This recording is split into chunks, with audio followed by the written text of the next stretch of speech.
Bab 1051. Hayes. Yoshua terkejut mendengar suara Hayes. Bukankah Pangeran Diouli adalah Karl? Karl dieksekusi oleh Asura karena apa yang terjadi di Misona, jawab Hayes dengan jelas. Sekarang, aku bertanggung jawab atas segala sesuatu di Angkatan Darat Timur. Yoshua terkejut saat mengetahui Karl telah dieksekusi. Bahkan seorang kultivator Zenfo Zong adalah anggota yang sangat berharga dan vital dalam sebuah organisasi. Selain itu, Jonathan dan Karl adalah satu-satunya kultivator alam dewa di seluruh kantor Asura. Jika terserah saya, tidak mungkin saya akan menghukum mati di atas kesalahan apapun karena betapa kuatnya dia. Saya akan menemukan cara untuk membuatnya tunduk pada saya sehingga saya dapat menggunakannya. Namun, Jonathan membunuhnya. Aku tahu tidak mungkin dia mengeksekusi Karl secara impulsif. Bagaimanapun juga, dia adalah orang yang membangun organisasi terkuat di Canaya dalam waktu 3 tahun, yang mampu melakukan perlawanan terhadap 8 keluarga terhormat. Tidak diragukan lagi, dia pasti sudah mempertimbangkan pro dan kontra dari tindakannya itu. Harus saya akui, informasi baru ini telah meningkatkan kekaguman saya padanya. Beliau tidak menghabiskan banyak waktu untuk memikirkan hal itu. Sebaliknya, ia langsung menjelaskan rencana pertempuran Remdik kepada Hayes secara rinci. Saat Hayes menatap informasi yang tersusun rapi di atas meja, ia mengertakkan gigi. Kami sudah tahu tentang ini. Yang tidak saya pahami adalah mengapa mereka tidak melancarkan serangan besar-besaran jika mereka sudah memulai penghancurannya. Lagi pula, jika kedua pasukan mereka menyerang pada saat yang sama, kita tidak akan bisa menghentikan mereka. Yoshua sedikit terkejut sebelum dia bertanya dengan cemas, berapa banyak lokasi yang Anda ketahui telah direbut oleh Remdik? 3 negara bagian dan pusat-pusat transportasi utama di 24 daerah perkotaan. Totalnya, lebih dari 100. Mengernyitkan alisnya, Hayes membaca informasi yang ada di tangannya. Hades, yang berdiri di sampingnya, juga ikut berpikir keras. Setelah mendengarkan apa yang dikatakan Yoshua di telepon, saya memikirkan banyak kemungkinan. Yoshua mungkin telah merencanakan penghancuran infrastruktur atau dia selalu berhubungan dengan Tiger. Namun, berdasarkan percakapan mereka saat ini, tidak mungkin Yoshua memiliki hubungan dengan apa yang terjadi atau ada hubungannya dengan tentara timur. Dalam hal ini, yang perlu kita cari tahu saat ini adalah niat Remdik sesegera mungkin. Setelah Hayes membagikan beberapa informasi kepada Yoshua, Yoshua tetap diam. Baru setelah lebih dari 10 detik kemudian, Yoshua berbicara lagi dengan cemas. Lebih dari 110. Berapa banyak orang yang telah Anda kirim untuk menyelidiki lokasi-lokasi itu, Hayes? Kata-katanya seperti sambaran petir yang menyambar pikiran Hayes dan Hades. Omong kosong, itu adalah taktik pengalihan perhatian. Hayes menamparkan kepalanya, meraih alat komunikasi yang ada di sebelahnya, dan meraung ke alat tersebut. Aku ingin semua orang yang dikirim kembali ke markas sekarang juga. Panggil mereka semua kembali. Perang akan segera dimulai. Rencana Remdikian sangat sederhana sehingga bahkan anak berusia 10 tahun pun bisa mengetahuinya. Namun, hal itu luput dari perhatian Hayes dan Hades karena sangat sederhana. Rencana mereka untuk menyusup ke negara musuh dan menghancurkan infrastruktur adalah skema yang jelas untuk mengisolasi Angkatan Darat Timur, mencegahnya menerima bala bantuan atau pasokan. Namun, jika memang benar demikian, maka akan lebih baik bagi Remdik untuk melancarkan invasi besar-besaran pada saat yang bersamaan. Dengan begitu, Angkatan Darat Timur akan terjebak dalam pertempuran yang berat. Dengan terputusnya jalur suplai Angkatan Darat Timur, yang perlu dilakukan Remdik hanyalah memenangkan pertempuran. Sekuat apapun tentara Timur, mereka hanya bisa menunggu ajal mereka tiba setelah makanan dan amunisi mereka habis. Meskipun tentara tanpa peluru dan makanan tetaplah tentara, mereka hanya akan menjadi korban yang sia-sia di era senjata api. Tinju mereka tidak akan mampu melindungi diri mereka dari meriam Remdik. Namun, dalam skenario itu, Remdik masih akan menderita kerugian yang signifikan sebelum Angkatan Darat Timur benar-benar dikalahkan. Lagi pula, kedua pasukan bertempur secara seimbang dalam pertempuran Sungai Onsi 7 tahun lalu. Di Remdik, tentara Timur dikenal sebagai Serigala Canaya. Mereka tahu makhluk seperti itu akan melakukan tindakan putus asa untuk bertahan hidup jika terdesak. Oleh karena itu, memotong jalur suplai tentara Timur tidak pernah menjadi tujuan utama Remdik. Sebaliknya, Yang mereka inginkan adalah memancing Angkatan Darat Timur untuk mengirimkan pembudidaya alam Grandmaster untuk memulihkan perdamaian di daerah lain. Dengan begitu, akan ada lebih sedikit pembudidaya alam guru yang ditempatkan di Angkatan Darat Timur. Pada saat itu, Hayes telah mengirimkan hampir 300 dari 400 lebih prajurit Alpha.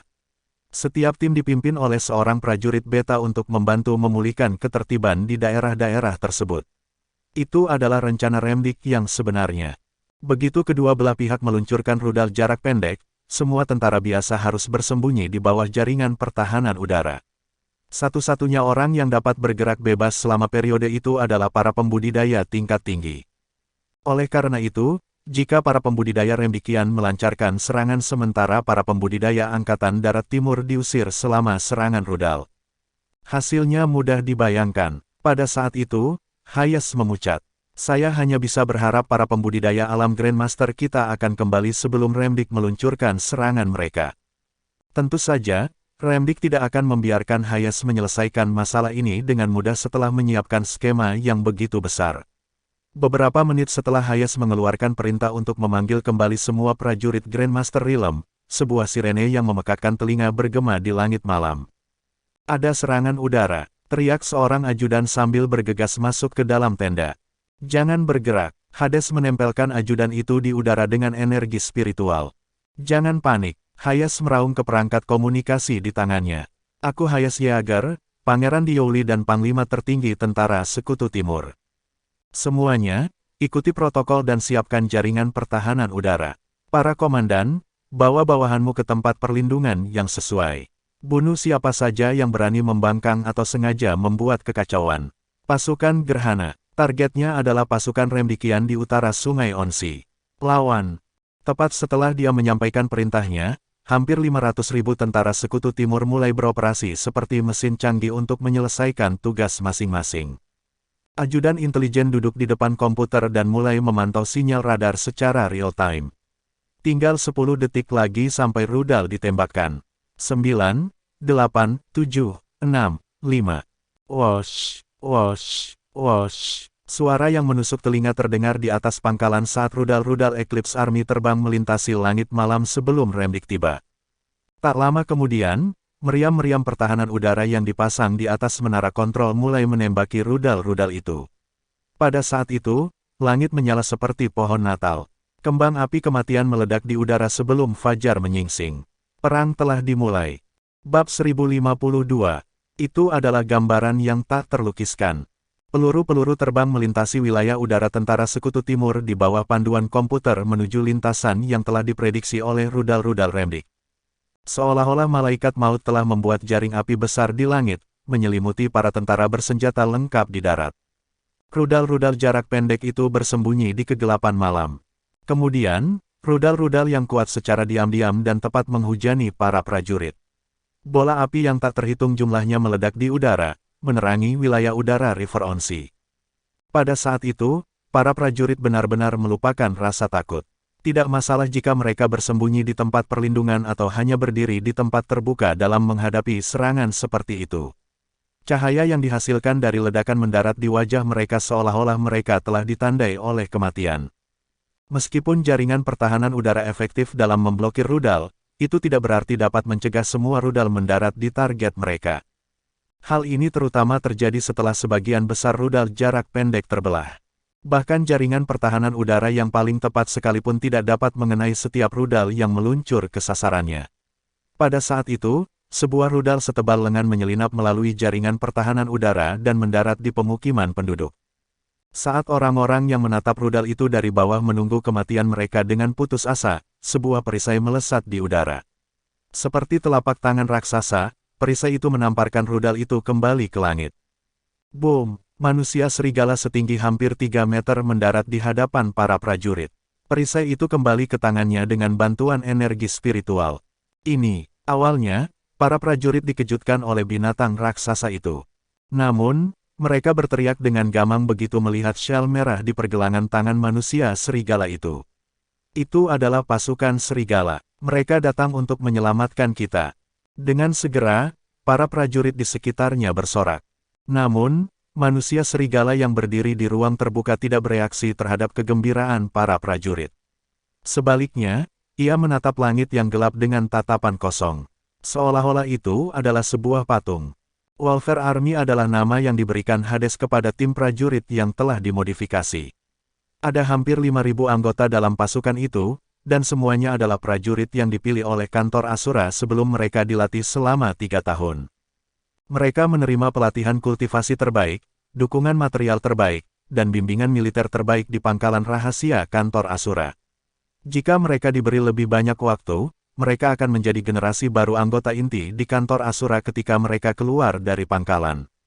Mereka akan menjadi kelompok pertama dari tokoh-tokoh penting yang dibina oleh kantor Asura untuk membawa panji-panjinya ke masa depan. Namun, karena perang, ke-5.000 dari mereka secara sukarela menjalani rencana modifikasi. Hanya kurang dari 40 dari mereka yang berhasil diubah menjadi prajurit beta, yang masih memiliki pikiran dan fitur manusia. Sisanya diubah menjadi prajurit alpha yang tidak memiliki pikiran dan tidak memiliki ego. Adapun yang gagal, mereka mati secara mengerikan. Mayat mereka yang hancur dikumpulkan dan dibuang. Itu semua karena mereka hanya memiliki bakat untuk berkultivasi. Ironisnya, orang-orang biasa adalah yang paling aman sementara orang-orang diubah menjadi makhluk yang tidak manusiawi. Itu seperti yang dikatakan Karl sebelum dia mati. Justru karena dia adalah seorang kultivator, dia tidak ingin kalian menempuh jalan yang sama dengannya.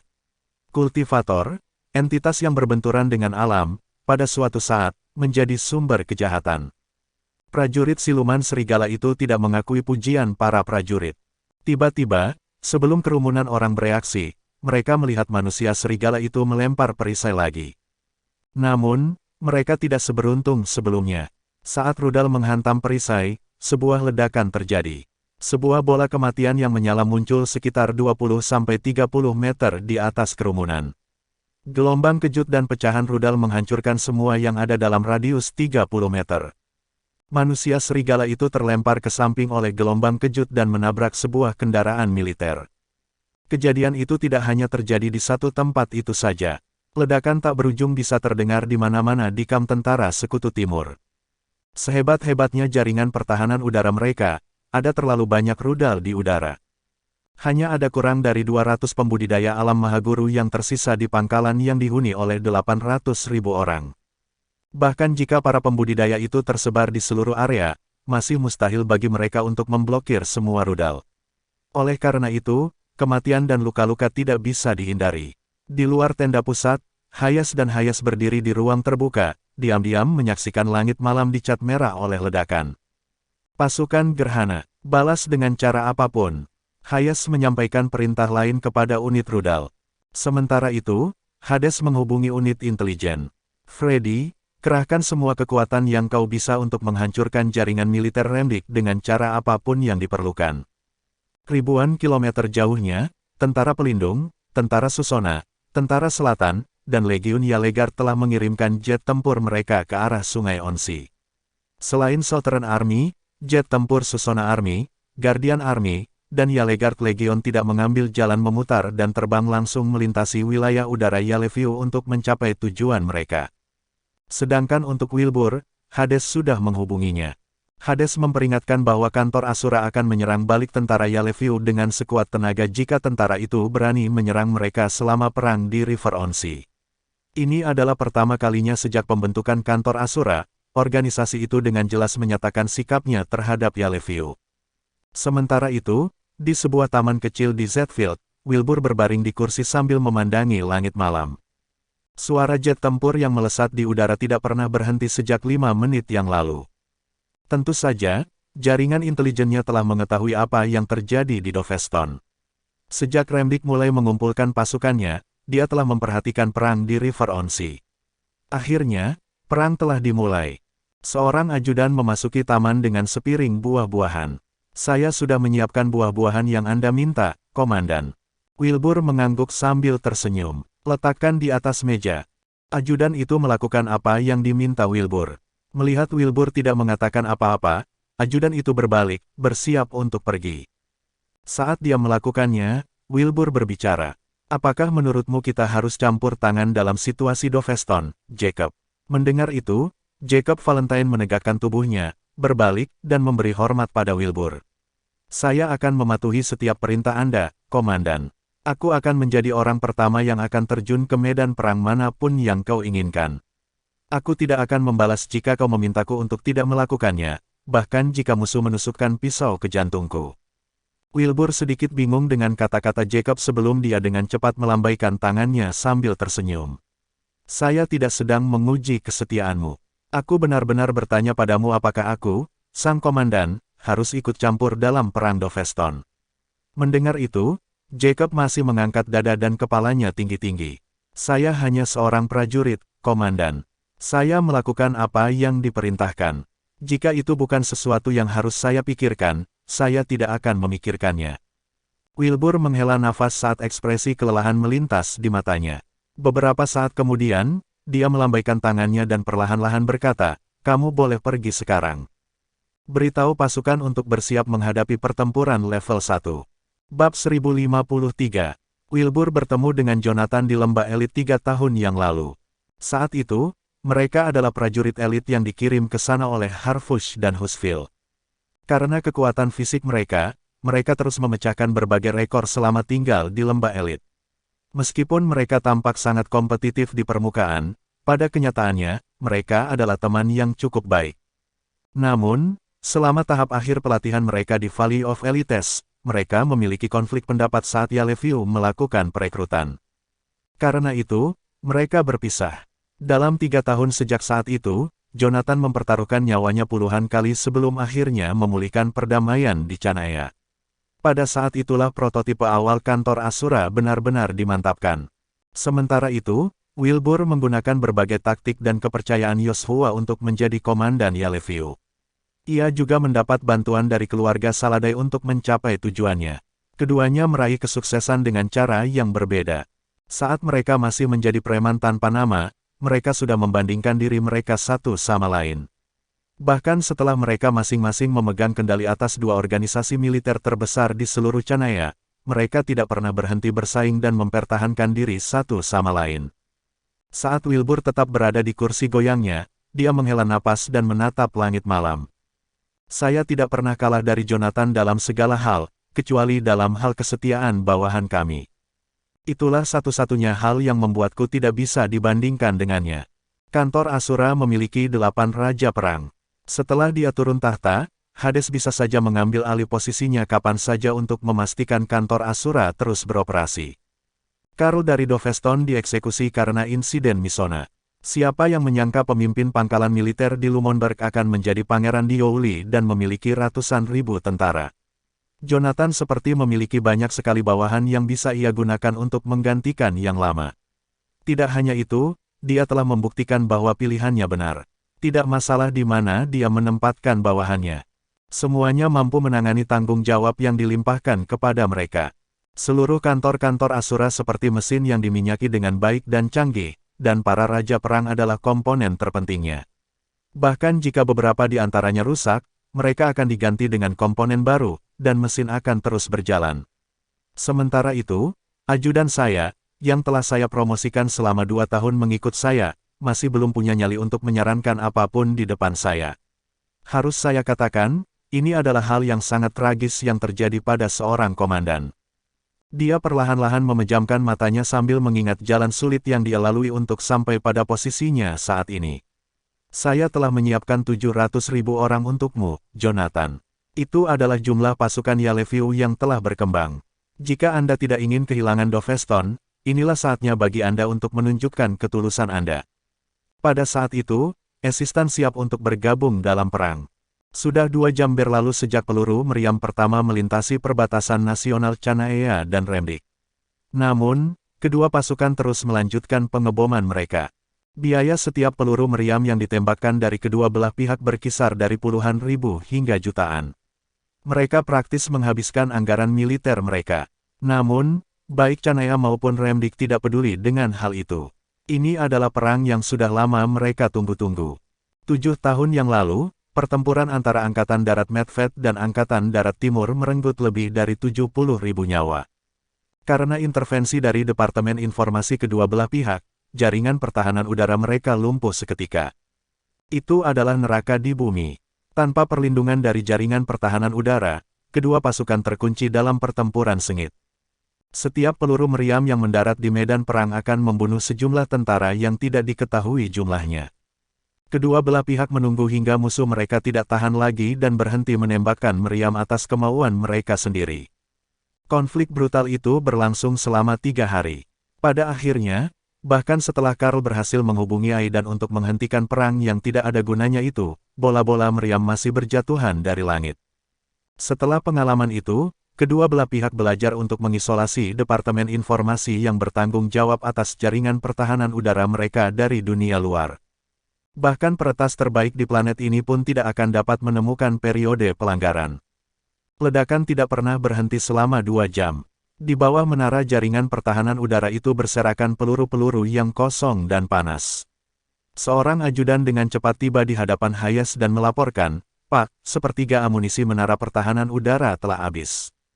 Buka 10 gudang pasokan pertama dan isi kembali amunisi secepat mungkin," kata Hayes dengan tenang, seolah-olah dia sedang mengatakan apa yang ingin dia makan untuk makan berikutnya. Siap, tanpa menunda-nunda, sang ajudan pergi untuk menyampaikan perintah tersebut. Di medan perang, setiap detik yang berlalu bisa berarti kematian seorang prajurit. Tepat setelah itu, seorang perwira intelijen berlari ke arah Hayes dengan laptop di tangannya. "Komandan." Boom! Sebelum prajurit itu bisa mencapai Hayes, cahaya terang terlihat sekitar 20 meter di belakangnya. Gelombang udara panas bercampur pecahan peluru memancar keluar dari titik itu. Perwira intelijen itu berteriak saat dia diluncurkan ke arah Hayes oleh gelombang kejut. "Tangkap!" Hades melangkah maju dan mengangkat tangannya. Perisai roh yang tak terlihat segera muncul di hadapan mereka. Tanpa penundaan, gelombang kejut itu terbelah dua oleh perisai roh sementara Hayes memeluk erat petugas intelijen itu. "Saya punya laporan darurat, Komandan." Petugas intelijen itu berjuang untuk berdiri setelah dia menyerahkan laptop kepada Hayes. "Kami telah mendeteksi sekelompok besar makhluk humanoid dengan cepat mendekati sungai Onsi dari utara." Hayes diam-diam telah memasang kamera pengintai dengan pencitraan termal di wilayah udara di utara River Onsi. Hal itu dilakukan untuk melacak pergerakan tentara Remdikian secara real-time. Gambar yang diterima laptop dari kamera dan ditampilkan di layar menunjukkan manusia serigala kekar yang sedang menyerang ke arah selatan River Onsi. "Hubungi unit intelijen. Beritahu mereka untuk mengaktifkan semua kamera pengintai di selatan Sungai Onsi. Aku ingin mengetahui pergerakan para manusia serigala ini setiap saat," pinta Hayes. "Siap." Petugas intelijen itu melakukan penghormatan militer sebelum berlari menuju unit intelijen. Namun, beberapa langkah kemudian, ia terhuyung dan jatuh ke sebuah tenda yang roboh. Dalam sekejap, Hayes meraih pinggang petugas intelijen tersebut dan menariknya berdiri. Pada saat itu, dia melihat punggung petugas intelijen itu telah dicat dengan warna merah tua. Ada paku kayu seukuran telapak tangan yang setengah menancap di tubuhnya. Mungkin saja petugas intelijen itu tidak menyadari rasa sakit akibat ledakan tadi. Hades mendekati petugas itu dan memegang pergelangan tangan petugas itu. Sedetik kemudian, dia menoleh ke arah Hayes dan menggelengkan kepalanya. Sistem peredaran darah dan paru-parunya telah rusak dan tidak dapat diperbaiki lagi. Singkatnya, dia sudah hampir mati. "Komandan." Petugas intelijen itu baru berusia 20 tahunan.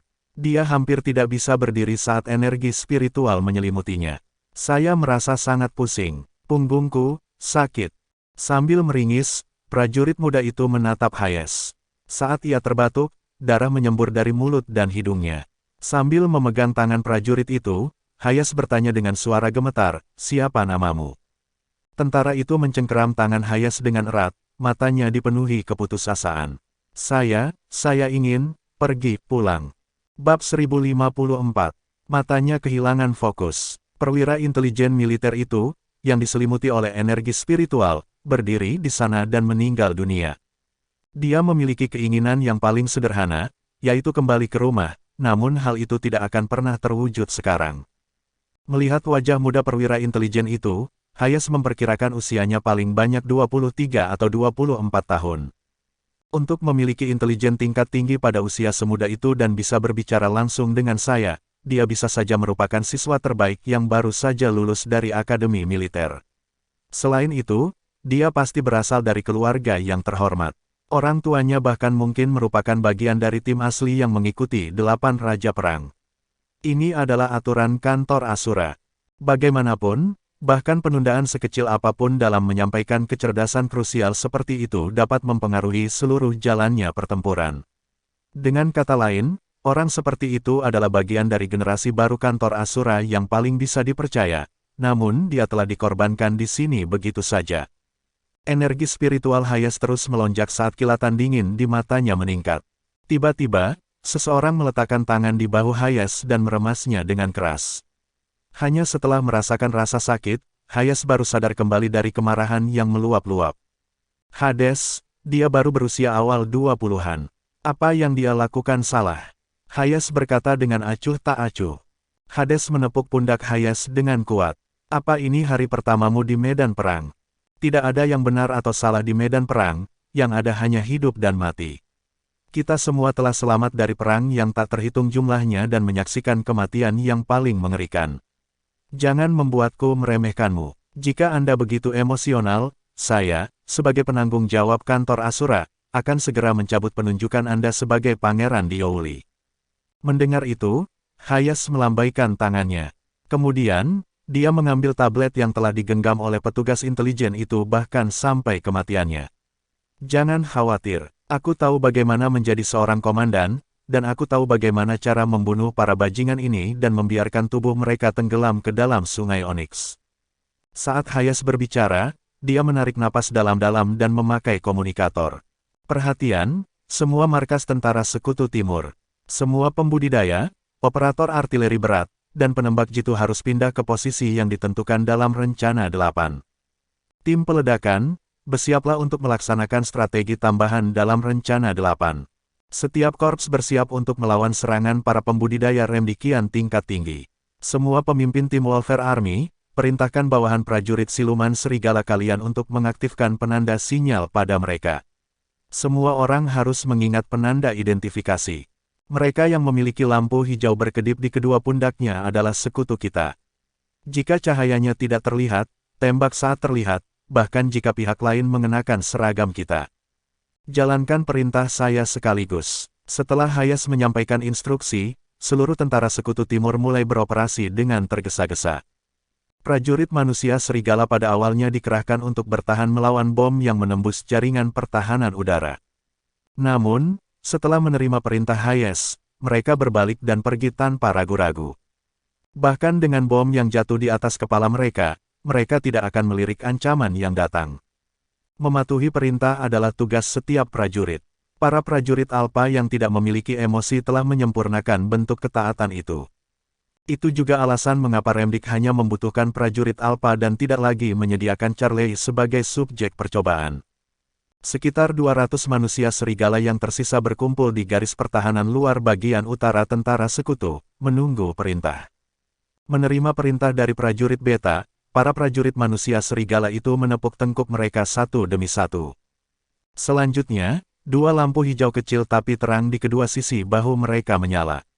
Itu adalah lampu peringatan yang terhubung ke sistem peredaran darah manusia serigala, sebuah mahakarya Charlie. Canaya hanya memiliki 400 prajurit manusia serigala, sementara Remdik memiliki setidaknya 2000. Secara defensif, Canaya bisa saja mengandalkan cakupan senjata mereka yang sudah jenuh untuk menghabisi prajurit Werewolf Remdik secara efektif, tapi begitu para pembudidaya Werewolf dari kedua belah pihak terjerat, tidak mungkin untuk membedakan mana yang menjadi petarung mereka. Tidak hanya itu, bahkan memberikan perintah kepada para prajurit manusia serigala itu juga akan menjadi masalah. Prajurit Alpha tidak memiliki kognisi subjektif. Oleh karena itu, jika mereka diberi perintah untuk membunuh manusia serigala Remdikian, mereka tidak dapat membedakan target mereka. Bagaimanapun juga, mereka hanya berubah menjadi manusia serigala secara penampilan, tidak benar-benar berubah menjadi serigala. Mereka tidak dapat membedakan semua manusia serigala dari perbedaan halus pada bulu mereka. Oleh karena itu, Charlie menciptakan dua lampu identifikasi sekali pakai untuk membedakan manusia serigala dengan lebih baik dan menyempurnakan proses komando. Lampu-lampu itu memiliki pengaturan program yang unik. Setelah tidak dapat mendeteksi detak jantung prajurit manusia serigala, lampu tersebut akan secara otomatis menghancurkan dirinya sendiri. Dengan begitu, mereka dapat menghilangkan kemungkinan indikator tersebut dipakai oleh manusia serigala Remdikian. Di balik deretan lampu hijau yang berkedip-kedip, sekelompok penembak jitu, yang dipilih dengan cermat dari 8 pangkalan militer utama, dengan cepat tiba di area yang telah ditentukan. Senapan penembak jitu yang mereka bawa semuanya adalah senjata api berat bertenaga tinggi, dengan jangkauan efektif 1.500 hingga 2.000 meter. Senapan penembak jitu tersebut bahkan dapat menembus kendaraan lapis baja ringan standar, apalagi tubuh manusia serigala. Bergerak di antara penembak jitu dan prajurit siluman serigala adalah penembak senapan mesin berat. Itu adalah garis pertahanan jarak jauh terakhir saat prajurit werewolf Remdikian mendekat. Senjata api berat itu mungkin tidak sekuat senapan sniper, tetapi kecepatan tembakannya yang menakjubkan dapat menghancurkan segala sesuatu dari jarak dekat dalam waktu singkat. Jika satu peluru tidak dapat menyelesaikan pekerjaan, maka seseorang dapat mencoba 100 atau bahkan 1.000 peluru. Tumpukan peluru di bawah kaki para penembak dan 2 asisten yang ditugaskan untuk setiap penembak memastikan semua senapan mesin dapat ditembakkan secara terus-menerus. Pada saat itu, Hades dan Hayes juga telah tiba di garis depan. Begitu tentara musuh yang telah dimodifikasi menyeberangi Sungai Onsi, pengeboman udara akan menjadi lebih intens untuk menciptakan kondisi ofensif yang optimal bagi mereka. Hades mengerutkan kening pada Hayes. Apakah jaringan pertahanan udaramu bisa bertahan? Yakinlah, jawab Hayes dengan sungguh-sungguh. Setelah 2 jam penembakan, semua tempat di luar jaringan pertahanan udara telah dihancurkan. Mereka tidak akan mencapai banyak hal bahkan jika mereka meluncurkan meriam. Selain itu, jangan lupa bahwa kita masih memiliki benteng bawah tanah. Hades mengangguk sedikit setelah mendengar itu. Tidak apa-apa selama kau tahu apa yang kau lakukan. Jarak antara sini dan Sungai Onyx hanya 100 km. Para manusia serigala itu semua adalah kultivator di alam Grandmaster. Kelompok pertama dari manusia serigala akan sampai di sini selambat-lambatnya 20 menit dari sekarang. Hades memejamkan mata dan menghitung. Hayes berdiri di satu sisi, keganasan di matanya memuncak. Ayo, seberangi River Onsi, dan aku akan membiarkan mereka menikmati keramahanku. 50 km di utara River Onsi, di bagian selatan Redlington, semua tokoh inti dari zona Perang Timur, yang dipimpin oleh Ivanov, berkumpul di dalam sebuah rumah kayu yang nyaman. Semua orang menatap layar besar di dinding, yang menunjukkan ratusan titik merah berkedip yang bergerak cepat ke arah selatan, hampir melewati batas River Onsi. Perhatian, semua petugas siluman serigala. Segera setelah kalian memasuki wilayah Canaya, kalian harus mengaktifkan langkah-langkah pertahanan. Aidan menginstruksikan bawahannya dengan tegas. Target pertama kita adalah fasilitas peluncuran rudal milik pasukan Gerhana. Bab 1055. Aidan meneriakkan perintahnya pada bawahannya. Sebagai saingan lama Angkatan Darat Timur, Aidan enggan melakukannya, tetapi Angkatan Darat Timur telah menanamkan rasa takut yang mendalam dalam dirinya. Kehilangan lebih dari 30.000 orang dalam waktu 3 hari 7 tahun yang lalu telah menyebabkan dia dan Karl mengalami berbagai macam masalah. Populasi Canaya lebih dari 1.400.000.000, sementara Remdik, meskipun memiliki wilayah daratan terbesar di dunia, memiliki kurang dari 150 juta orang. Perbedaannya sangat jelas terlihat di medan perang Epea Timur yang sengaja diciptakan oleh aliansi Anglandur dan Epea Barat. Meskipun tidak ada aksi besar di medan perang Epea Timur selama bertahun-tahun, medan perang ini terus-menerus menguras tenaga para prajurit Remdik.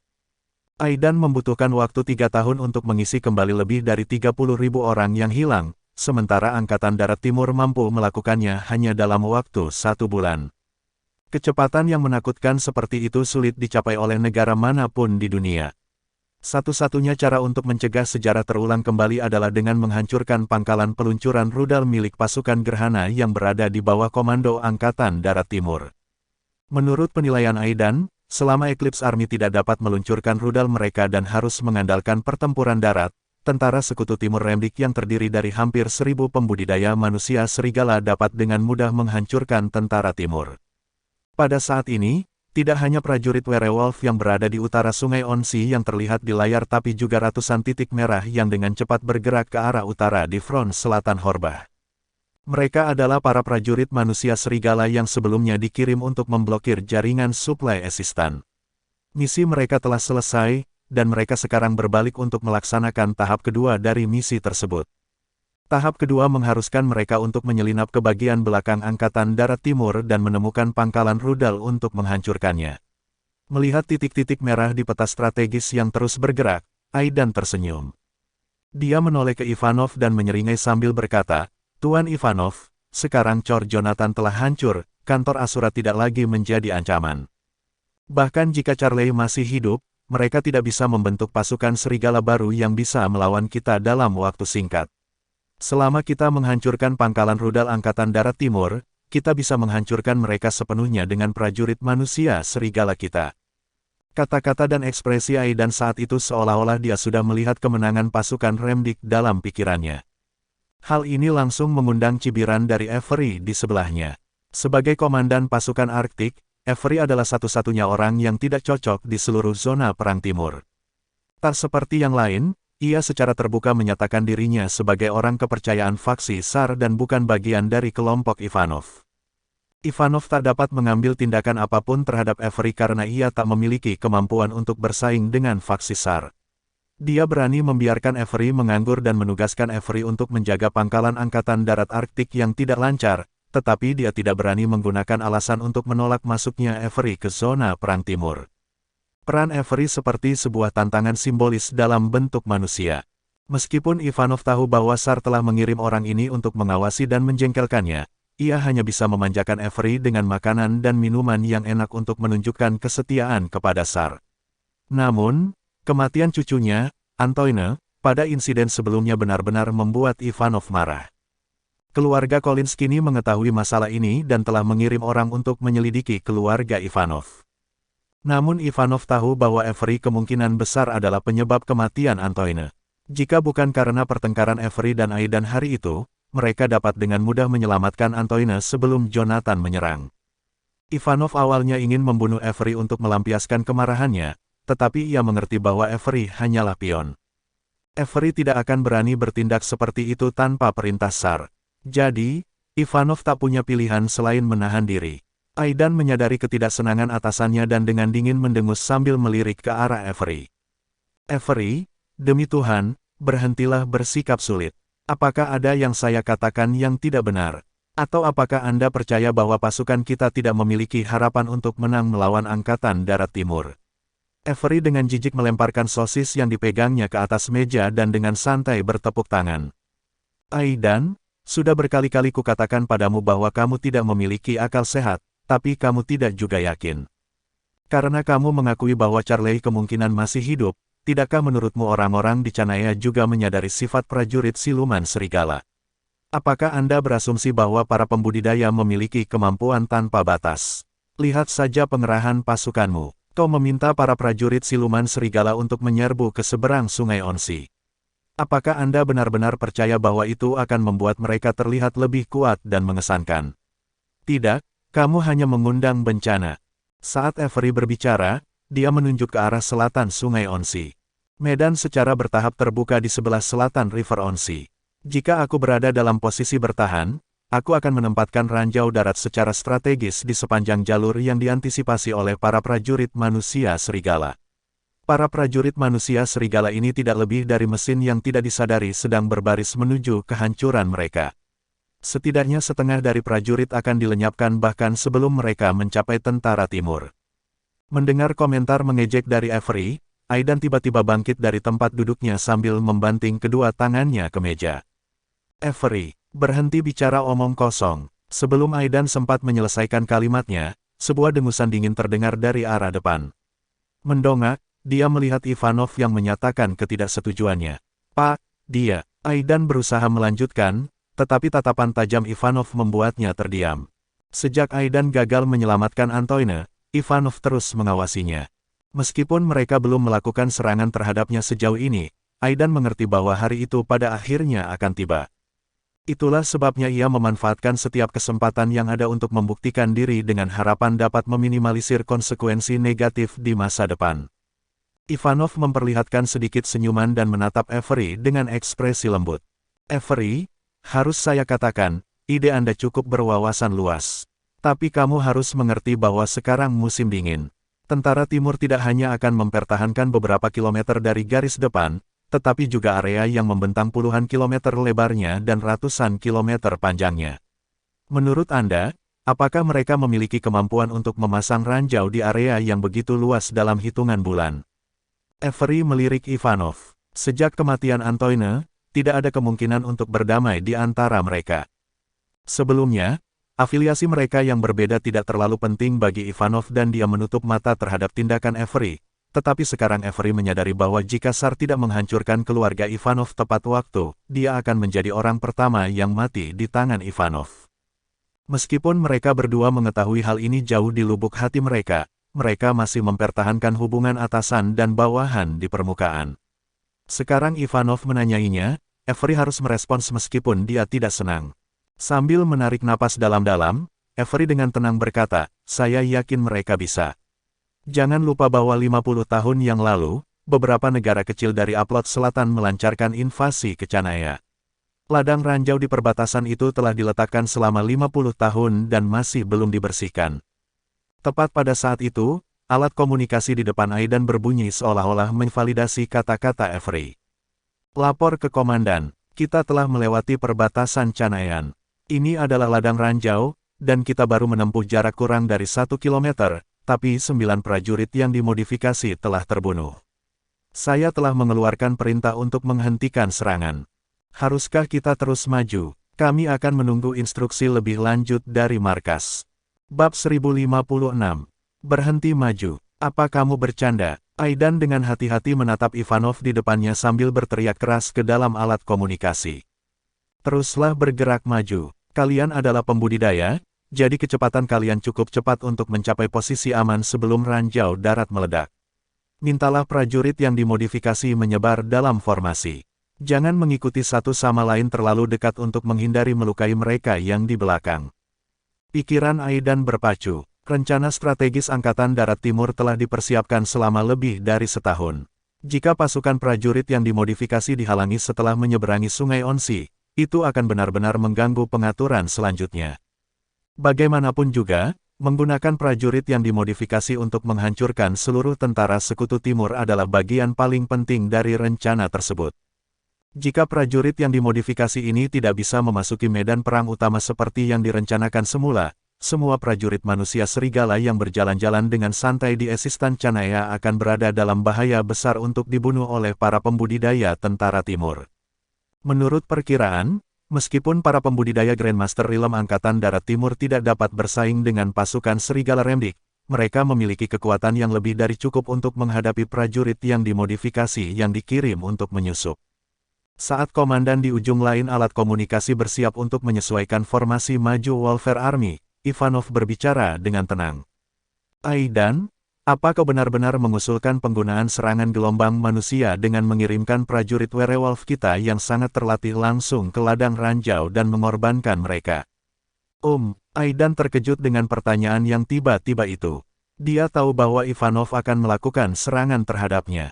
Jika dia tidak bisa memimpin pertempuran ini dengan sukses, paling tidak, dia akan dicopot dari posisinya sebagai kepala pasukan Medved.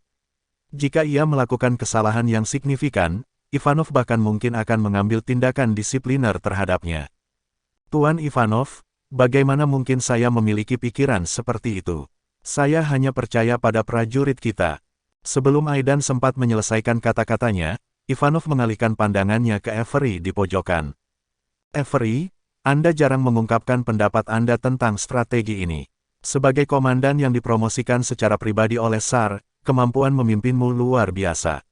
Barusan, kau bahkan memprediksi langkah pertahanan Angkatan Darat Timur dengan akurat. Saya yakin Anda sudah memiliki tindakan balasan dalam pikiran Anda. Mengapa tidak membaginya dengan kami? Saat Ivanov berbicara, semua pembudidaya di ruang pertemuan mengalihkan pandangan mereka ke arah Avery. Avery dengan santai mengupas buah ara, bersiap untuk menyaksikan Aidan mempermalukan dirinya sendiri. Tapi dia tidak menyangka Ivanov tiba-tiba membalikkan keadaan hanya dengan beberapa kata. Tidak seperti Aidan, Avery adalah orang yang berani tapi sembrono. Dia sering bertindak impulsif. Dia beruntung karena tinggal di lingkungan militer Remdik. Jika dia berada di Canaya, dia tidak akan bisa menjadi raja perang meskipun dia adalah seorang kultivator alam dewa. Sebaliknya, dia hanya bisa mencapai tingkat petarung tingkat tinggi paling banyak. Saat pandangan semua orang tertuju pada Avery, dia melirik Ivanov, yang tampak tenang. Setelah berpikir sejenak, dia mengerti maksud Ivanov. Ivanov tidak mengincarnya, dia menggunakannya untuk melawan Aidan. Sebagai pion yang ditempatkan di zona perang timur oleh Tsar, Avery secara alami memahami situasinya. Meskipun Aidan tidak memiliki kompetensi, dia sangat setia kepada Ivanov. Meskipun Ivanov mungkin menargetkan Aidan karena insiden yang melibatkan Antoine, mengambil tindakan langsung terhadap Aidan tidak diragukan lagi akan mengejutkan dan mengecewakan mereka yang mendukungnya. Namun Avery, yang sama sekali bukan bagian dari faksi Ivanov, sangat cocok untuk peran ini. Dia dapat mengangkat dirinya sendiri, melemahkan Aidan, dan kemudian menggunakan alasan apapun yang tersedia untuk menyingkirkan Aidan. Kelompok pembudidaya alam Dewa Ivanov kemudian dapat menyalahkan kejatuhan Aidan sepenuhnya kepadanya. Wah, langkah kakek tua ini cukup cerdas. Meskipun memahami motif Ivanov, Avery tidak punya pilihan lain selain mengikutinya. Bagaimanapun, dia sudah menjadi orang yang tidak cocok di zona perang timur di mana dia sama sekali berbeda dari orang-orang ini. Avery terjebak dalam panasnya suasana ketika dia secara tidak sengaja mengungkapkan strategi pertahanan tentara timur saat menyangga Aidan. Jika dia tidak bisa menemukan solusi sekarang, Ivanov pasti akan menggunakannya untuk melawannya. Bahkan jika dia benar-benar tidak memiliki solusi, mengatakannya akan memperburuk keadaan. Begitu Ivanov menemui Tsar dan mengklaim bahwa Avery memiliki solusi tapi merahasiakannya untuk melindungi pengaruhnya, Tsar tidak akan bersikap lunak terhadap Avery meski tidak ada bukti. Lagi pula, terlepas dari zona perang manapun para prajurit manusia serigala ini berada, mereka tetap melayani Remdik dan Tsar. Avery tidak bisa begitu saja melihat para prajurit manusia serigala itu tewas di medan perang. Terlebih lagi, Sang Tsar tidak akan membiarkannya lolos begitu saja. Tersesat dalam pikirannya, wajah Avery memantulkan penyesalan dan kesedihan yang mendalam. Meski tahu itu adalah jebakan, ia tak punya pilihan lain selain masuk ke dalamnya. Sambil meletakkan buah ara yang dipegangnya di atas meja, Avery menatap Aidan dengan mata dingin. Cara yang kamu sebutkan itu sama sekali tidak praktis, katanya kepada Aidan dengan suara lirih, nadanya penuh dengan ejekan. Aidan dengan marah menendang kursinya dan melangkah ke arah Avery. Pertempuran ini sangat penting bagi Aidan. Jika dia berhasil menghancurkan tentara timur sesuai dengan strategi yang direncanakan, dia akan menjadi pahlawan. Ivanov kemungkinan besar tidak akan mengungkit-ungkit masalah Antoine lebih jauh lagi. Aidan percaya bahwa jika dia menunjukkan kesetiaan, Ivanov mungkin akan mengampuninya. Namun, perang baru berjalan 2 jam lebih sedikit sejak perang dimulai, dan Avery berulang kali menantang strategi Aidan. Dalam pandangan Aidan, Avery jelas berusaha menyabotase dia dan mendorongnya menuju kehancuran. Avery, saya tahu kita tidak pernah akur dan selalu bertengkar satu sama lain. Tapi ini adalah perang. Izinkan saya bertanya kepada Anda, bagian mana dari strategi saya yang menurut Anda tidak akan berhasil? Kita semua berasal dari alam Mahaguru. Apakah Anda tidak tahu apakah seorang praktisi Siulian Zhenfo Zong dapat menghindari ranjau yang dipicu sebelum meledak? Jika Anda tidak dapat menunjukkan bagian mana dari rencana saya yang tidak akan berhasil hari ini, saya akan membunuh Anda bahkan di hadapan Tuan Ivanov. Kemarahan Aidan telah mencapai puncaknya, dan jika bukan karena Ivanov yang duduk di dekatnya, kemungkinan besar dia sudah menyerang Avery. Melihat Aidan dalam keadaan gelisah seperti itu, Avery mengulurkan tangannya untuk menyentuh dada Aidan dengan lembut, mendorongnya ke samping. Tidak perlu bicara terlalu keras, saya tidak tuli, kata Avery, sambil menyekat titik-titik air liur yang secara tidak sengaja disemprotkan Aidan ke pipinya. Kemudian, dengan jijik, dia menyekat tangannya hingga bersih. Seperti yang Anda katakan, kita semua berasal dari alam suci, jadi kita tahu betapa cepatnya para kultivator alam suci. Tapi pernahkah Anda berpikir bahwa mungkin orang lain juga tahu apa yang Anda ketahui? Apakah menurut Anda Komandan Tentara Timur di seberang sungai tidak tahu bahwa ranjau yang dipicu tidak akan membunuh prajurit siluman serigala? Menurutmu apa yang ada di pikirannya? Apa menurutmu pikirannya hanya dipenuhi dengan sampah seperti pikiranmu? Bab 1057. Suara Avery terdengar keras. Dia siap untuk dimanfaatkan oleh Ivanov dan berhenti menahan diri. Mata Aidan bergerak-gerak ketika mendengar kata-kata Avery, tapi dia segera mendengus dingin. Menyadari hal itu adalah satu hal, tapi bisakah mereka benar-benar menempatkan ranjau darat yang sangat sensitif dalam radius 100 km? Avery mencibir, mengapa repot-repot dengan ranjau darat yang mahal dan sangat sensitif? Jika tujuan mereka adalah untuk menargetkan pembudidaya alam Grandmaster, mereka dapat dengan mudah membuat ledakan berantai. Jika satu pembudidaya memicu ranjau darat, beberapa ranjau darat akan diledakkan juga. Tidak peduli seberapa cepat prajurit kita, mereka tidak akan bisa melarikan diri dari radius 100 km dalam sekejap mata. Mendengar itu, Aidan, Vikador, dan yang lainnya tersentak kaget. Memang, ranjau darat dapat digunakan untuk tujuan yang sangat berbeda. Tidak perlu menempatkannya berdekatan satu sama lain.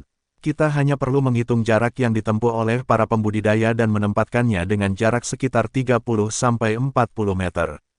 Begitu seorang pembudidaya menginjak sebuah ranjau darat lainnya yang berada di sekitar beberapa puluh meter akan meledak secara bersamaan. Hal ini berpotensi mengakibatkan petani lain terperangkap dalam ledakan. Remdik membanggakan dirinya sebagai kekuatan militer terkemuka di dunia, dengan senjata dan penggarapnya yang termasuk di antara yang terbaik di dunia. Aspek yang paling menakutkan adalah bahwa bahkan para kultivator biasa, baik yang kuat maupun yang lemah, akan mematuhi perintah SAR pada saat-saat kritis. Tidak ada negara lain di dunia yang dapat mencapai hal itu. Pemerintah Jetroina dan Kaisar Suci mereka berafiliasi dengan faksi yang berbeda, sedangkan faksi agama di wilayah barat sebagian besar terdiri dari para kultivator tingkat tinggi. Bahkan di Anglandur, yang dikenal sebagai negara yang paling inklusif dan penuh harapan di dunia, setiap negara mempraktikkan hukumnya sendiri. Negara-negara di aliansi EPA Barat seringkali terpecah belah dan kurang bersatu karena masing-masing negara lebih mementingkan kepentingan dan keuntungan pribadi. Canaya mungkin ditakuti oleh dunia karena kekuatannya, tetapi 8 keluarga terhormat dan sekte rahasia bahkan tidak repot-repot mengirimkan kultivator mereka untuk bertarung dalam pertempuran River Onsi. 700.000 tentara Wilbur tetap berada di Yaleviu dan menghentikan tentara kantor Asura untuk memberikan bantuan. Sebaliknya, para prajurit Remdik sangat disiplin dan ganas, memiliki pengalaman yang luas dalam pertempuran dengan musuh-musuh mereka. Mereka tidak repot-repot menyiapkan rencana yang rumit karena mereka yakin bahwa mereka akan dapat mengalahkan musuh mereka selama formasi mereka berada di tempat. Menempatkan serangkaian ranjau darat adalah cara yang sederhana dan efektif. Meskipun mengetahui rencana ini, mereka tidak pernah mempertimbangkannya secara serius. Semua orang terdiam mendengar kata-kata Avery. Mungkin karena dominasi mereka yang sudah berlangsung lama di bidang militer, mereka mungkin telah mengabaikan banyak taktik pertempuran. Canaya sekarang mengingatkan mereka bahwa pertempuran ini sangat berbeda. Avery, saya harus mengatakan bahwa saya mengagumi kemampuan militer Anda. Ivanov akhirnya angkat bicara setelah keheningan yang terjadi. Avery menatap Ivanov, mengenali kilau di mata Ivanov. Dia mengerti bahwa Ivanov bersikap jujur dan tulus dalam kekagumannya terhadapnya. Namun, Avery juga tahu bahwa Ivanov tidak akan mengampuni nyawanya. Dia tidak bisa tidak berharap bahwa dia adalah bagian dari kelompok Ivanov. Mereka saling bertukar pandang dan segera menyadari maksud satu sama lain. Ivanov berbicara lagi. Anda telah membuat beberapa poin yang valid, tapi apa rencanamu? Kita tidak boleh lupa bahwa ini bukan hanya pertempuran antara zona perang timur dan Canaya, tapi juga antara Remdik dan Canaya. Kita tidak boleh kalah, mengerti? Avery memberikan anggukan tegas kepada Ivanov. Dia berhenti sejenak, mempertimbangkan jawabannya. Setelah pertempuran di Sungai Onsi 7 tahun lalu, Angkatan Darat Medved dan Angkatan Darat Timur meningkatkan jaringan pertahanan udara mereka. Jadi, jika musuh kita menggunakan peluru meriam, mereka tidak akan bisa menimbulkan banyak korban.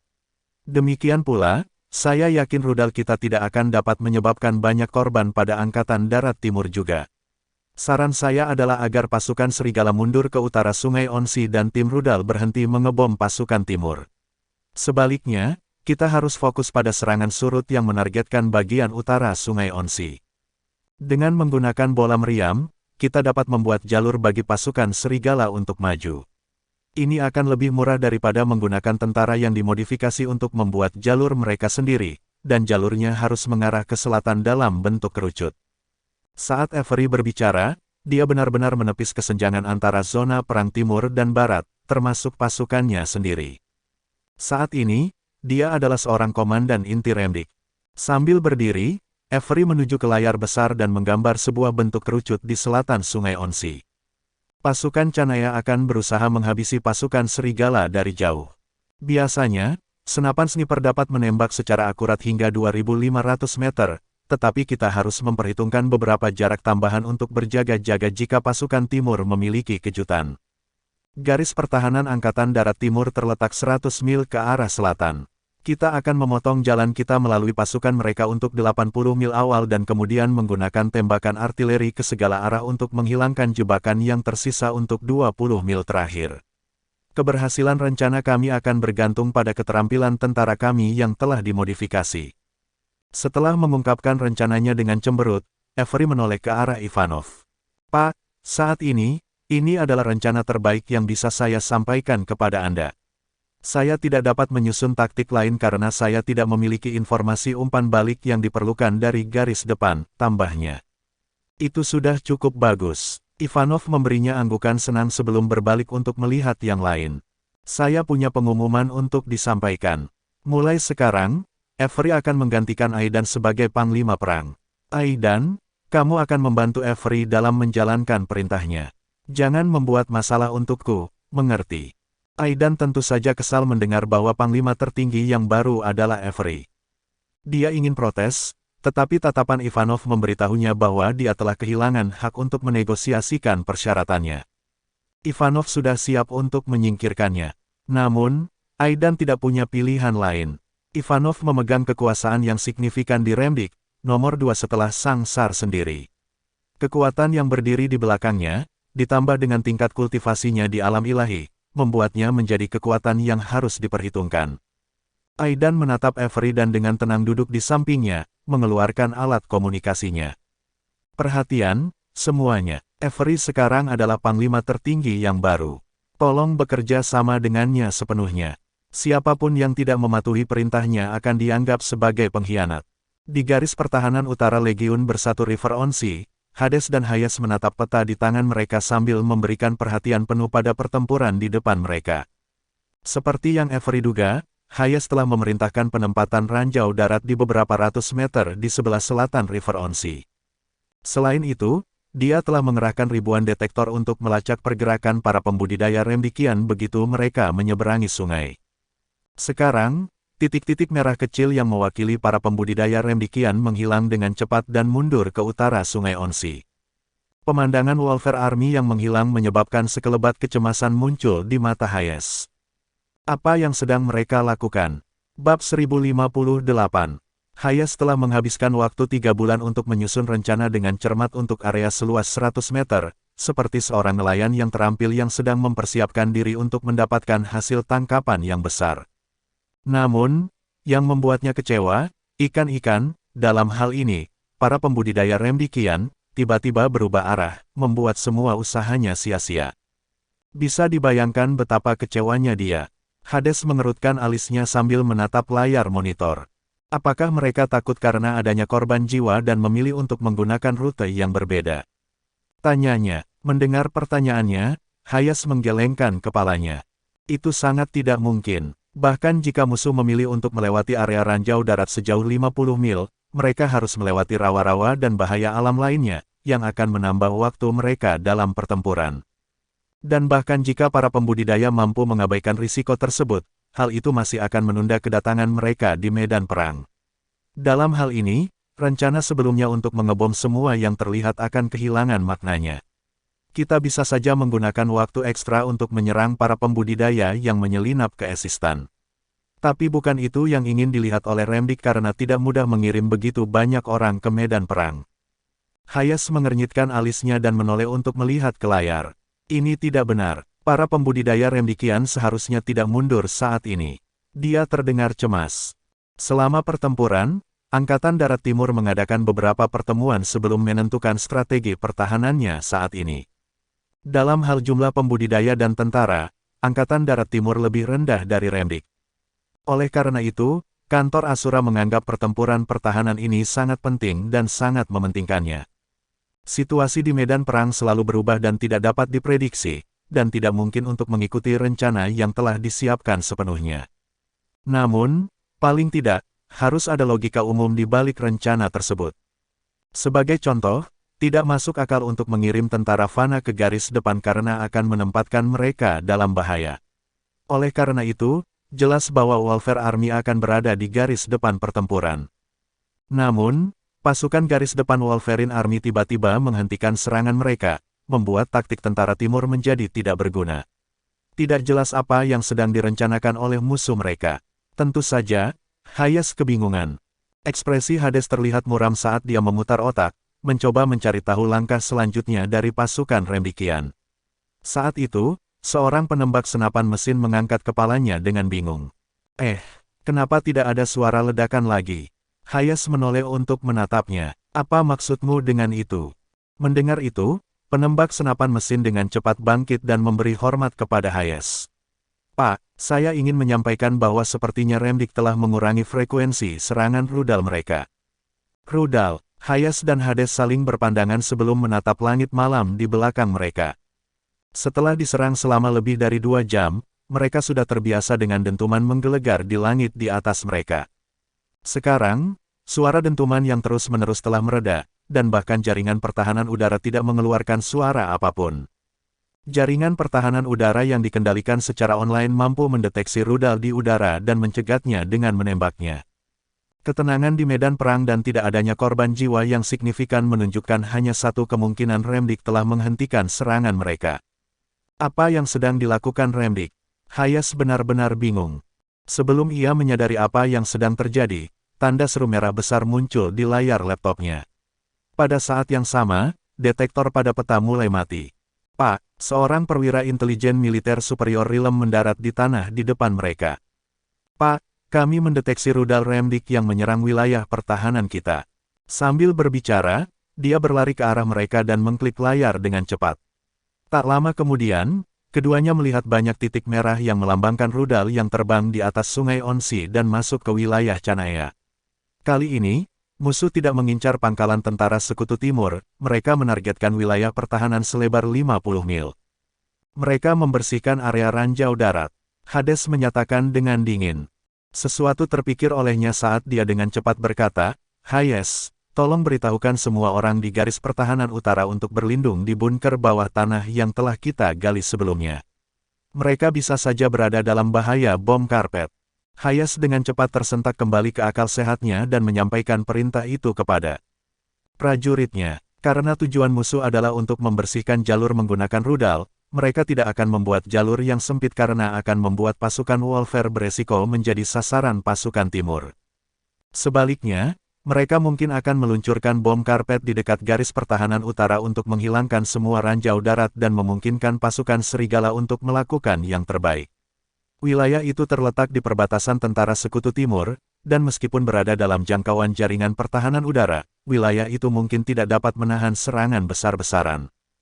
Semua orang harus menyembunyikan diri. Mengikuti perintah Hayes, setiap unit di perbatasan utara dengan cepat mundur ke selatan. Pasukan yang tersisa yang ditunjuk untuk berada di garis depan mencari perlindungan di bunker bawah tanah yang baru saja dibangun. 5 menit kemudian, alarm berbunyi sekali lagi. Sejumlah ledakan bergema, dan sepertinya tanah hampir tercerabut. Di lorong bawah tanah yang sempit, Hayes menepis debu yang jatuh di kepalanya. Sialan, Remdik pasti sudah mendapatkan komandan baru. Aidan tidak cukup pintar untuk melakukan hal ini. Tegasnya. Hayes tidak hanya mengeluarkan omong kosong karena marah. Sebelum melakukan pertemuan strategis, mereka melakukan analisis tidak hanya terhadap pejabat militer dan persenjataan dari kedua belah pihak, tetapi juga terhadap kepribadian dan gaya bertempur komandan musuh. Selain itu, mereka juga mempertimbangkan makanan, minuman, dan tipe wanita yang disukai komandan musuh. Jelas sekali bahwa Aidan tidak cukup pintar untuk menyusun rencana yang begitu cerdas. Kita tunggu saja, kata Hades dengan tenang sambil memejamkan mata. Mereka menggunakan rudal untuk maju ke wilayah kita, yang berarti pasukan garis depan mereka masih Wolverine Army. Rencana kita sudah tepat. Aku tidak yakin mereka akan melanjutkan pengeboman karpet begitu pasukan serigala tiba. Selama mereka berhenti menembak, kami akan kembali ke markas kami.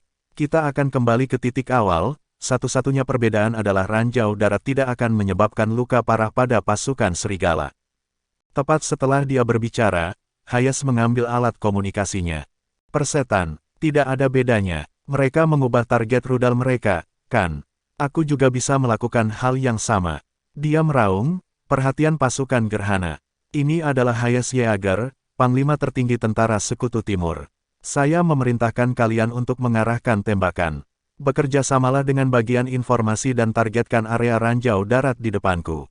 Lakukan operasi pengeboman karpet di daerah yang membentang selebar 50 mil dan panjang 100 mil. Setelah menerima pengakuan mereka, Hayes melirik laptop di tangannya, mengatupkan rahangnya dengan marah. Sialan, ayolah, kalau begitu, tidak ada yang bisa meninggalkan daerah ini hidup-hidup. Bab 1059.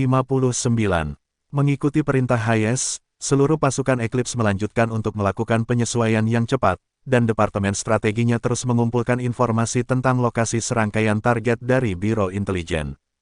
Sebagai unit rudal yang mampu melakukan serangan dengan presisi dan akurasi tinggi, mereka tidak pernah menerima misi semudah ini. Selama konfrontasi antara Hayes dan Avery, langit di atas pasukan Remdik dan Angkatan Darat Timur terasa sangat tenang. Sebaliknya, area yang sudah berbahaya yang membentang sejauh 50 km itu menjadi seperti neraka di bumi. Data tentang pertempuran itu dikirim kembali ke markas Komando Tempur Tentara Remdikian secara real-time. Mereka telah menyelesaikan gelombang pertama pengeboman karpet. Menurut rencana mereka, manusia serigala seharusnya mengikuti jejak kehancuran dan maju ke arah tentara Sekutu Timur. Namun, mereka melihat bahwa Angkatan Darat Timur telah mulai membombardir ranjau darat mereka sendiri seolah-olah dalam keadaan panik. Selain itu, Hayes juga telah menandai lokasi yang diprediksi oleh Wolfere Army berdasarkan informasi yang dia kumpulkan sebelumnya, dan sekarang menjadi titik utama serangan Eclipse Army. Kali ini, Remdik telah mengerahkan hampir 400 manusia serigala. Meskipun itu adalah jumlah yang besar, jarak zona penyangga antara dua pasukan militer yang berlawanan setidaknya 150 mil. Oleh karena itu, melepaskan 400 orang ke dalam bentangan yang begitu besar mirip dengan menjatuhkan sebutir pasir ke lautan, dan disitulah letak masalahnya.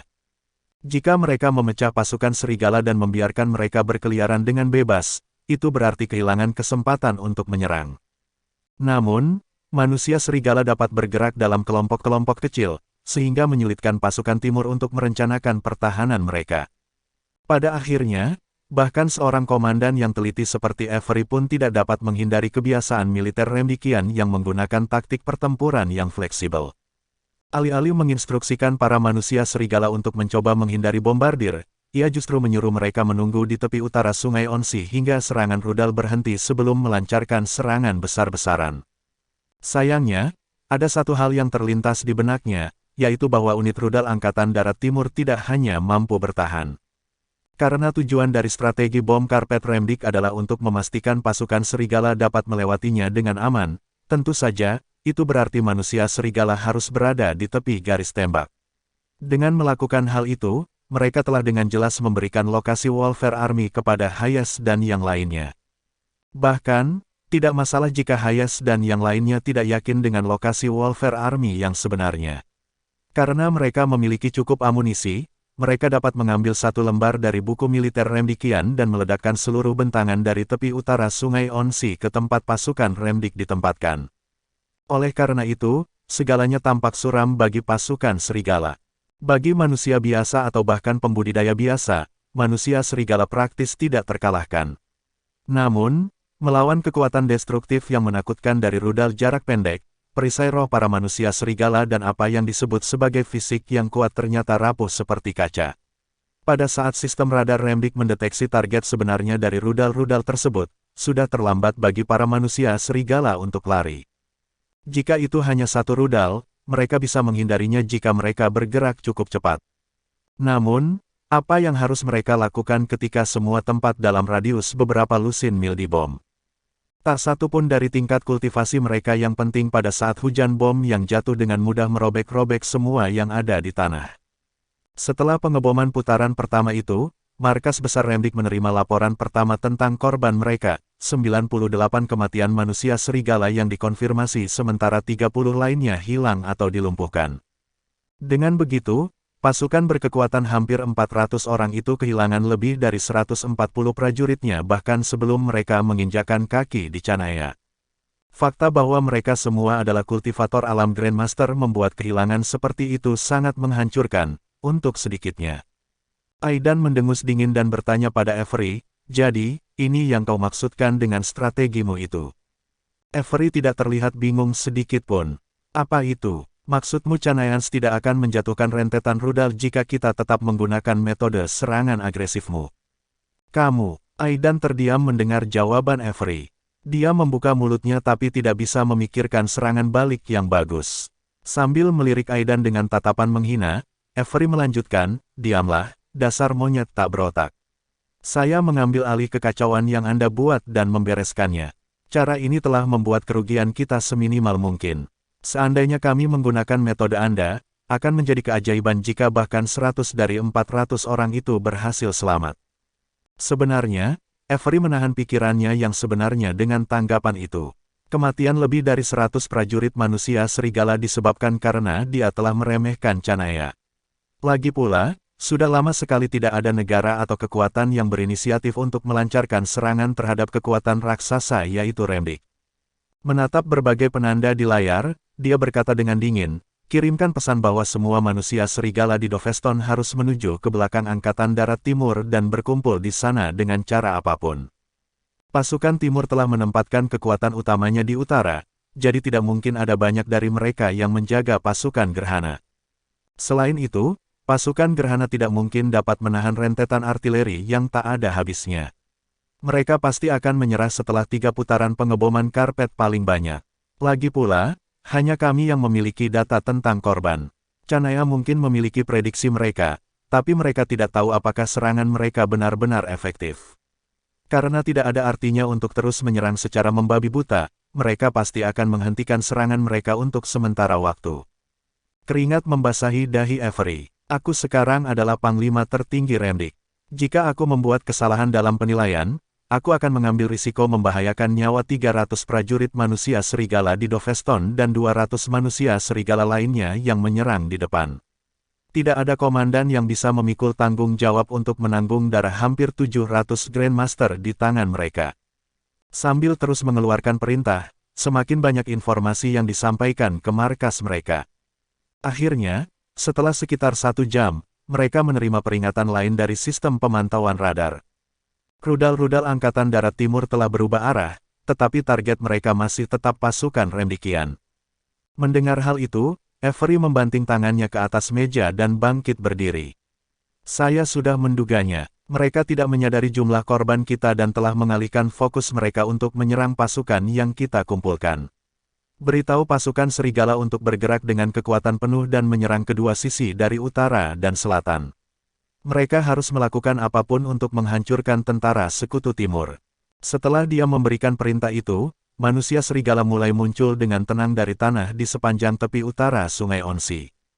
Meskipun tidak ada benteng anti pesawat yang telah dibangun, dengan keterampilan mereka sebagai prajurit Grandmaster Realm, menggali lubang sedalam 30 meter untuk berlindung tidak akan lebih mudah. Dalam kegelapan yang tersisa sebelum fajar, para prajurit siluman serigala mengaktifkan perisai roh mereka dan mulai menuju ke sisi selatan tepi sungai lagi. Sementara itu, sosok-sosok yang menjulang tinggi juga bergerak di jalanan Kransby tanpa suara, berlari dengan cepat ke arah utara. Mereka adalah manusia serigala yang telah menyusup ke Esistan, dan satu-satunya tujuan mereka untuk serangan tahap kedua adalah melenyapkan pangkalan peluncuran rudal pasukan Gerhana, yang juga merupakan lokasi markas besar tentara. Satu demi satu, manusia serigala berjalan diam-diam melalui kota seperti malaikat maut. Kransby dan River Onsi hanya berjarak 700 mil, dan jarak seperti itu bahkan tidak berarti dalam perang. Para penduduk terjaga sepanjang malam, berdiri di jendela mereka dan melihat ke arah utara. Banyak di antara mereka yang melihat siluet manusia serigala yang melintas di bawah lampu jalan, tetapi yang bisa mereka lakukan hanyalah menonton. Adapun manusia serigala, mereka bahkan tidak berlama-lama, bahkan untuk sesaat. Bagaimanapun juga, para manusia biasa itu sama tidak pentingnya dengan semut di mata mereka. Selama mereka mengalahkan tentara Sekutu Timur, manusia tidak akan menjadi ancaman bagi mereka, terlepas dari jumlah mereka. Bab 1060. Rakyat jelata yang diselimuti trauma perang, bersembunyi di balik jendela dengan penuh ketakutan setelah melihat manusia serigala. Yang bisa mereka lakukan hanyalah berdoa. Sebagai kota yang paling dekat dengan medan perang, Kransby kini sepenuhnya berada di bawah kendali militer. Selama jam malam, akan ada tentara manusia yang berjaga di jalur-jalur penting menuju kota. Namun, misi mereka hanya untuk melaporkan setiap insiden dan menahan diri untuk tidak terlibat dalam pertempuran. Ini bukanlah sebuah tindakan toleransi terhadap pasukan serigala. Sebaliknya, ini adalah tindakan tanggung jawab untuk seluruh kota. Para pembudidaya di alam Mahaguru sudah jauh melampaui ruang lingkup pembudidaya biasa. Faktanya, mereka yang berada di alam superior dan seterusnya sudah benar-benar berbeda dari manusia biasa. Jika para prajurit masih terlibat dalam pertarungan sampai akhir, hasil yang paling mungkin adalah membuat pasukan serigala benar-benar marah, memprovokasi mereka untuk membunuh semua prajurit. Bahkan, rakyat jelata mungkin saja akan terlibat, sehingga menyebabkan pembantaian yang meluas. Pada saat itu, pilihan terbaik adalah tetap tenang dan membiarkan pasukan serigala berkeliaran dengan bebas. Para prajurit, semuanya bersenjata lengkap, berdiri di pinggir jalan atau di atap gedung-gedung bertingkat. Sementara semua orang menatap binatang buas yang melintas di jalanan dengan latar belakang langit yang redup, yang mereka rasakan hanyalah rasa malu. Ini adalah penghinaan terbesar yang pernah mereka hadapi. Meskipun mengetahui dengan baik bahwa binatang buas ini adalah pembunuh sesama manusia, dan sumber kehancuran tanah air mereka tidak berdaya untuk melakukan apapun selain menonton. Bahkan, mereka membuka jalan bagi para pembunuh ini. Mereka membersihkan jalan-jalan sehingga binatang-binatang buas itu dapat lewat dengan bebas menuju markas Eclipse Army. Hal ini sangat menyiksa bagi para prajurit yang menjaga Kransby, yang merasa seperti disalib di atas api. Di atas sebuah gedung tinggi, jari-jari seorang prajurit melingkar erat pada senjatanya. Dia menggunakan begitu banyak tenaga sehingga ujung jarinya memutih. Dia mengangkat senjatanya dan membidikkan senjatanya ke sasaran. Tindakan ini telah tertanam sebagai bagian dari memori ototnya selama bertahun-tahun menjadi tentara. Namun, saat jari-jarinya mendarat di pelatuk, seorang pria kekar di belakangnya menendang pinggulnya. "Apa yang kau lakukan, Darius?" teriak pria kekar itu sambil mencengkeram kerah baju Darius. Darius memelototinya dengan mata merah. "Ini terlalu menyebalkan, Komandan. Biar aku yang menembak mereka. Aku akan membunuh serigala-serigala sialan ini. Sebagai seorang prajurit selama 7 tahun, misiku adalah membunuh musuh di medan perang saat perang pecah. Biarkan aku menembak mereka, Komandan. Aku tidak peduli meskipun aku mati. Kita tidak bisa hanya melihat para bajingan ini berjalan keluar dari Kransby seperti sedang berjalan-jalan di taman." Smack, sebuah tamparan keras mendarat di pipi Darius, membuatnya terjatuh ke tanah. "Brengsek kau!" Pria kekar itu kembali menarik Darius dari kerah bajunya. "Kau seorang tentara, Darius. Tidakkah kau tahu bahwa kau harus mematuhi perintah?" "Saya tidak mau," kata Darius sambil menahan tangis. Ini adalah pertama kalinya dia tidak mematuhi atasannya. "Komandan, ratusan ribu orang mempertaruhkan nyawa mereka di garis depan Sungai Onsi. Sementara itu, kita hanya melihat Welfare Army berkeliaran di depan mata." Sebelum Darius sempat menyelesaikan kalimatnya, sang komandan menempelkan dahinya ke wajah Darius dan menyela, "Brengsek kau. Katakan padaku, siapa orang di Angkatan Darat Timur yang tidak tangguh? Apakah kamu satu-satunya yang memiliki semua kemarahan di dalam dirimu? Apakah kamu satu-satunya orang yang tidak takut mati? Tanyakan di saluran umum, prajurit mana yang takut mati? Apakah Anda ingin berpura-pura menjadi pahlawan? Anda ingin menembak? Iya. Apakah Anda pikir Anda satu-satunya orang yang merasa frustrasi? Aku bahkan lebih frustrasi daripada kamu. Tapi apa yang ingin kamu lakukan? Apa kau ingin semua prajurit di garnisun dan semua orang di Kransby menemanimu sampai ke kuburanmu? Apakah kamu hanya bisa membuktikan tekad dan martabatmu dengan menghancurkan seluruh kota ini?" Pria itu melemparkan Darius, yang menangis terseduh-seduh, ke tanah yang dingin di atap. Sambil menahan tangis, pria itu memerintahkan melalui alat komunikasi, "Semuanya, dengarkan. Atur pasukan kalian dengan baik. Misi kita adalah untuk menghentikan pasukan serigala menyerang rakyat jelata. Selama para bajingan itu tidak menyentuh mereka, kalian tidak boleh menembak meskipun mereka menabrak kalian. Saya tahu bahwa kalian semua tidak mengaku kalah. Tak satu pun dari kami di garnisun yang tidak. Tetapi kalian harus memahami kenyataan kita. Sekali kita membuat marah para praktisi Siulian dari alam suci. Tidak mungkin bagi kita untuk menghentikan mereka menyakiti rakyat jelata. Kalian dapat melihat misi ini seperti memakan lalat. Tidak peduli seberapa menjijikkannya atau seberapa enggannya Anda harus memaksakan diri untuk menelannya. Dalam perang, tidak ada ruang untuk kepahlawanan seseorang. Yang penting adalah hasilnya. Meskipun tidak ada yang menanggapinya melalui alat komunikasi, dia tahu bahwa semua bawahannya telah mendengarnya. Menghadapi tugas seperti ini, tidak ada yang bisa berteriak bahwa mereka telah menerima perintah, juga tidak bisa merespons dengan cara lain. Mereka tidak memiliki kepercayaan diri untuk melakukannya. Mungkin, mereka juga tidak ingin melakukan tugas seperti itu. Namun, karena mereka adalah tentara, yang bisa mereka lakukan hanyalah melaksanakan perintah. Berdiri di puncak gedung, pria itu menatap langit yang cerah di arah timur. Dia mengganti saluran pada perangkat komunikasi. Komandan, gelombang pertama pasukan serigala telah melewati area kota utama Kransby. Tolong siapkan semua pertahanan yang relevan. Mengerti, kalian semua melakukan pekerjaan dengan baik. Lanjutkan mempertahankan kota. Sebuah suara dingin terdengar melalui alat komunikasi sebelum keheningan terjadi. Pangkalan rudal Eclipse Army terletak di sebuah hutan 100 km sebelah utara Kransby. Eclipse Army adalah unit rudal modern yang dapat terlibat dalam pertempuran dengan berbagai cara. Namun, di dalamnya terdapat banyak rudal yang tidak dapat diangkut bersama pasukan utama. Beberapa rudal strategis harus tetap berada di tempat peluncuran. Pangkalan di Kransby adalah salah satu pangkalan utama Angkatan Darat Gerhana. Selama perang normal, Eclipse Army dapat dengan mudah menjadi pasukan artileri bergerak di belakang, sehingga mustahil bagi musuh untuk memastikan lokasinya. Namun, menghadapi Wolver Army dari Remdik, akan lebih sulit untuk mempertahankan Eclipse Army jika berubah menjadi pasukan artileri bergerak. Tidak peduli seberapa cepat kendaraan itu bisa melaju, mereka hanya akan menjadi mangsa musuh saat berhadapan dengan Wolverine Army, yang kultivasinya di Grandmaster Realm memungkinkan mereka untuk bergerak dengan cepat. Dalam situasi seperti itu, pengaturan strategis Hayes adalah memperketat pertahanan dan memanfaatkan artileri untuk dukungan. Di puncak gunung dekat markas pasukan Gerhana di Kransby, seorang pria dengan bekas luka mengerikan di lehernya melihat ke dalam teropong. Orang itu tidak lain adalah Zakari, jenderal tentara penjaga dan seorang kultivator di fase tengah alam Mahaguru. Sementara itu, sosok yang lebih kecil memeluk senapan dan beristirahat di samping Zakari. Ada yang datang, Rebecca, kata Zakari dengan tenang sambil mengintip melalui teropong. Sebagai anggota Siara, yang secara konsisten menduduki peringkat ke-9 dalam peringkat pembunuh bayaran di Dark Web, Rebecca tidak pernah menghentikan latihan hariannya bahkan setelah bersumpah setia kepada Jonathan.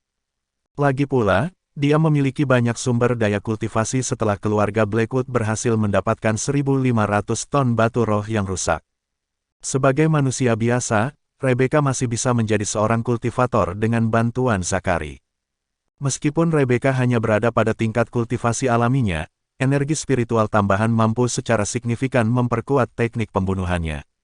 Dia berputar, meraih senapannya, dan mengintip melalui teropong dengan tenang. Jaraknya 2.500 meter. Angin bertiup ke arah barat laut. Kecepatannya 3,5 meter setiap detik.